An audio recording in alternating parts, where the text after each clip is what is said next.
పిఠాపురంలో ఏ చిన్న విషయం జరిగినా దానిని వైరల్ చేస్తున్నారని ఉప ముఖ్యమంత్రి పవన్ కళ్యాణ్ ఆగ్రహం వ్యక్తం చేశారు. పిఠాపురంలో జరిగిన సంక్రాంతి వేడుకల్లో పాల్గొన్న ఆయన పార్టీ శ్రేణులు కూటమి నేతలతో మమేకమయ్యారు. పులివెందుల్లో సొంత బాబాయిని చంపినా అది వార్త కాదని, పిఠాపురంలో స్కూల్లో పిల్లలు కొట్టుకున్నా పెద్ద వార్త అవుతుందని పవన్ అన్నారు. ఏదైనా చెడగొట్టడం, కూలగొట్టడం చాలా తేలికన్న పవన్ నిర్మించడం కష్టమన్నారు. పండించడం చాలా కష్టమైన పని. అదే పిడికిడికి ఒక చేతికొచ్చిన పంటని నేల రాసేయడం చాలా తేలిక. అలయన్స్ ని నిర్మించడం చాలా కష్టం. అందరినీ ఏకతాటిపైన తీసుకురావడం చాలా కష్టం. కేంద్ర నాయకత్వం దగ్గర నుంచి రాష్ట్ర నాయకత్వం ఎంత కష్టపడి పట్టుకెళ్తుంటే దాన్ని చెడగొట్టడం చాలా తేలిక. ఇంకా ప్రపంచంలో ఏ నియోజకవర్గం ఇంకెక్కడా రాదు. అండ్ ఏది జరుగు ఇక్కడ కొబ్బరాకు పడ్డా కానీ పిఠాపురంలో చాలా దారుణం జరిగిపోయింది. ఒకటి మనల్ని తిడుతుంటే మీరు దాన్ని వైరల్ చేస్తే మీరు బలమిస్తున్నారు. ఒకటి చెడగొడుతుంటే వచ్చి ఎదురు ప్రశ్నించకపోతే మీరు బలహీనలైపోతారు.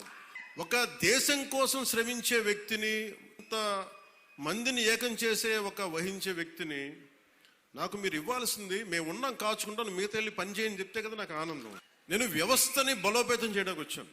నాయకుడు అవసరం లేకుండా పనులు జరిగిపోవాలి సింగపూర్ లాగా. అది కదా అభివృద్ధి అంటే.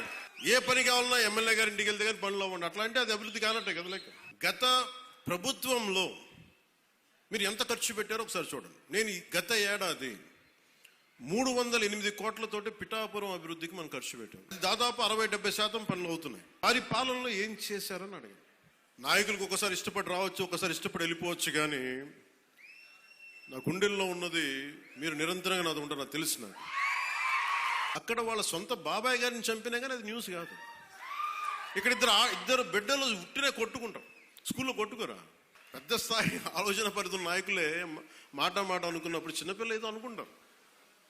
దాని కులాలు పట్టుకొచ్చేస్తాం.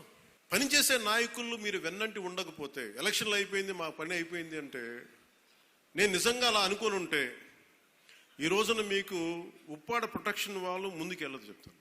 అంటే వాళ్ళకి అర్థం కాదు ఏంటంటే, నేను సన్నగా కనిపిస్తానో మెత్తగా కనిపిస్తానో నాకు తెలియదు, కానీ నా గట్టిదనం వాళ్ళకి తెలియదు.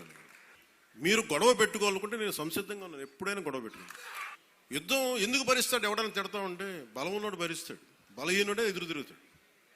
వ్యవస్థ కోసం ఇబ్బందులు అయినప్పుడు నాకేంటి, గత ప్రభుత్వం అద్భుతంగా పనిచేస్తే నాకు ఎందుకు అవసరం ఏముంది?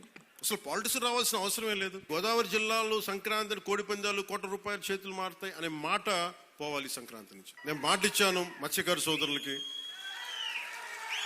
నిలబడతానని. దానికి అనుగుణంగా ప్రణాళిక మొదలు పెట్టాం.